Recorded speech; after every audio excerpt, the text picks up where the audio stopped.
Hello, everyone, and welcome back to English Pod. My name is Marco. My name is Catherine, and today we're talking about one of our favorite subjects, food. That's right, and on this occasion, we are going to talk about Chinese food, specifically stir fry. Okay, this is a common dish in America and all over the world, thanks to the many Cantonese people who came over from Hong Kong or southern China and brought these delicious foods to our cities. So this is a very popular dish you'll be learning more about.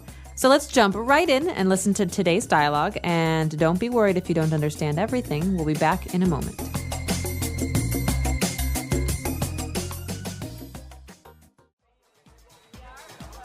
Oh man, I had the best supper last night. My wife made a stir fry and it was amazing. I love stir fry. Crispy bite-sized vegetables covered in a mixture of soy sauce and oyster sauce. Wilted greens and fresh bean sprouts. Throw in some onion and garlic and ginger. It's almost lunchtime. I would die for a plate of stir fry right now. Well, you can keep the vegetables. I'll take the meat. The stir fry my wife made was really hearty, with chunks of beef and slivers of bell peppers and onion. What? You call that a stir fry? More meat than vegetables? That's the worst insult you could throw at a Chinese stir fry. What a disgrace to the wok she fried it in. What you had is equivalent to a fajita without the wrap. All right, we're back. So you probably heard a lot of different vegetables and ingredients in this dish. So why don't we take a look at some of those now in language takeaway. Language takeaway. The first two phrases that we have, actually, they're not words, they're phrases, are the names of sauces that are very, very important to Chinese food. The first one is soy sauce. Okay, soy sauce. And it's this black sauce, right? And Very it's made, salty. Very salty. And it's made from Soybeans. soybeans. Okay. Soy. So soy is a bean, a vegetable product, but soy sauce is a thin, black, salty sauce. Okay, and it's very, very common to use it with Chinese dishes especially. It's very related. You usually have sushi with soy sauce. Exactly. So Japanese food use a lot of this too. All right, and the other sauce that's not very common in our countries is oyster sauce. Okay, an oyster is an animal that lives in the sea. It lives in a shell, and we often eat oysters as a dish. But oyster sauce is stinky, thick, dark sauce that is very popular in Southeast Asian, so Vietnamese food as well, and Chinese food. Okay, so it's part of the ingredients of Chinese food. It's really good. It smells terrible, It's but stinky. But when you mix it with food and you cook it, it adds a very, very good flavor. Absolutely. All right, so that's the sauces. Now, apart from sauces, we have some vegetables, and some of those are bean sprouts. Bean sprouts are very common vegetables, especially in Asian food. So you see a lot of these. They're usually almost white, almost clear, and they're crunchy. And they have a little green part at the end. Right, so they're like little straws with a little green point at the end. So usually those go into your dish at the very end because they cook quickly. Bean sprouts. Okay. Now, if you're cooking stir fry, what you need is the correct tools. And the main tool that you need is a wok. That's right. So a wok is actually a word that we take from, I think, Cantonese. I'm not positive. I don't speak Cantonese. But in English, we normally say frying pan. Okay. But this is a special Asian frying pan that's very, very large and very thin. So foods cook quickly in a wok. Okay, and it's not like the other pans where it has a big flat part. It's very, very round all over. That's right. It's almost like a bowl that sits on your stove and you cook quickly in a wok. All right, so that's a wok. And, well, the guy compared his stir fry to a fajita. Now, fajita, that's not Chinese. And it's not English. Okay. Well, it is English now. It's actually the name of a food from Latin America. So South America and Mexico and Central America. I think more Mexican than anything. And it's like slivers of meat, so thin strips of meat and vegetables that you eat in a tortilla bread almost. The tortilla is very, very thin corn or flour pancake.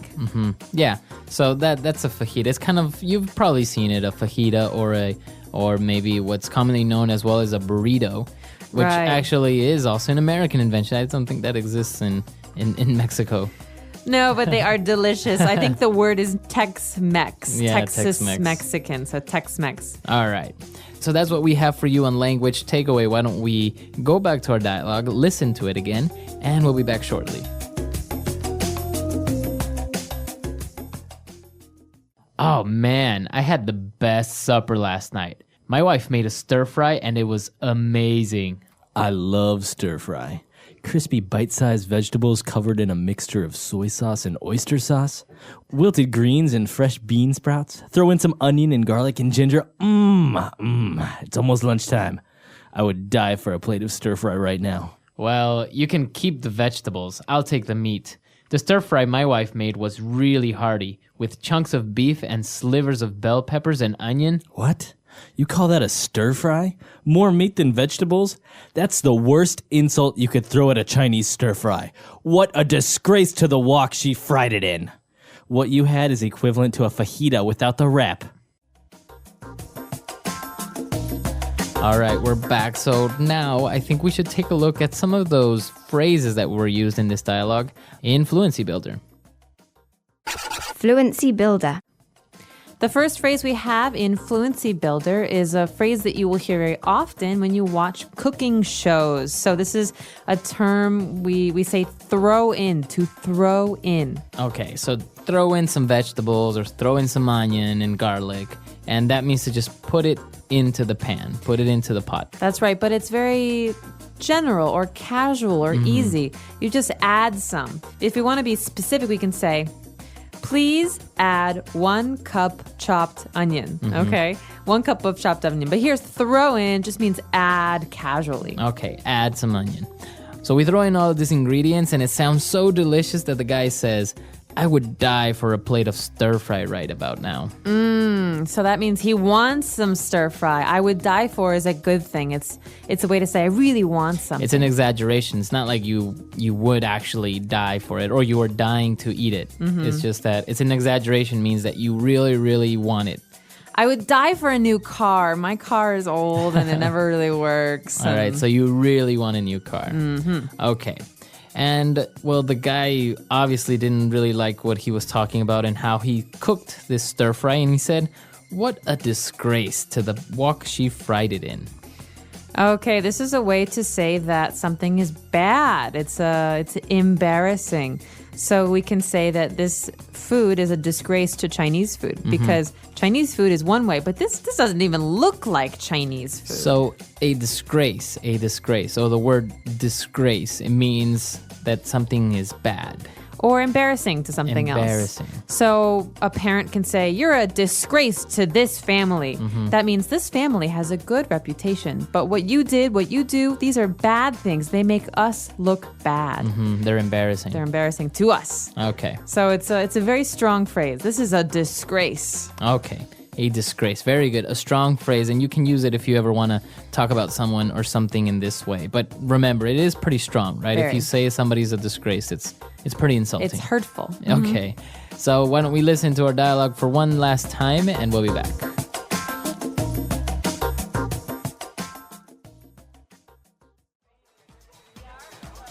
Oh man, I had the best supper last night. My wife made a stir fry and it was amazing. I love stir fry. Crispy bite-sized vegetables covered in a mixture of soy sauce and oyster sauce. Wilted greens and fresh bean sprouts. Throw in some onion and garlic and ginger. It's almost lunchtime. I would die for a plate of stir fry right now. Well, you can keep the vegetables. I'll take the meat. The stir fry my wife made was really hearty, with chunks of beef and slivers of bell peppers and onion. What? You call that a stir fry? More meat than vegetables? That's the worst insult you could throw at a Chinese stir fry. What a disgrace to the wok she fried it in. What you had is equivalent to a fajita without the wrap.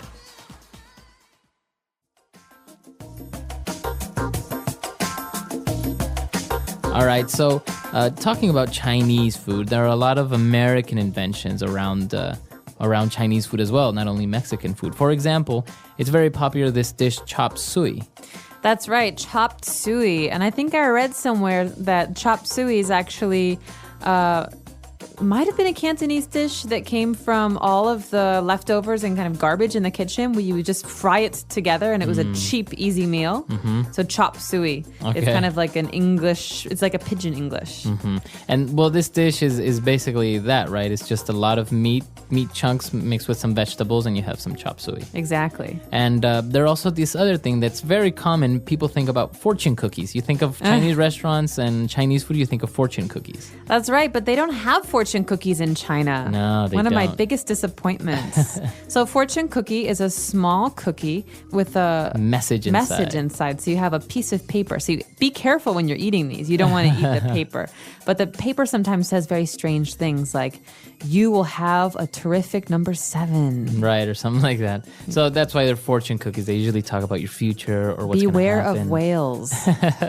So, but that's also an American invention that doesn't exist in China. It doesn't really come from China, right? Exactly. All right. So if you have any other information about food, or we're always glad to hear it. Because we're always hungry. Or if you have a favorite Chinese food, please let us know. Our website is Englishpod.com. We can't wait to hear from you, and we will talk to you next time. All right, bye.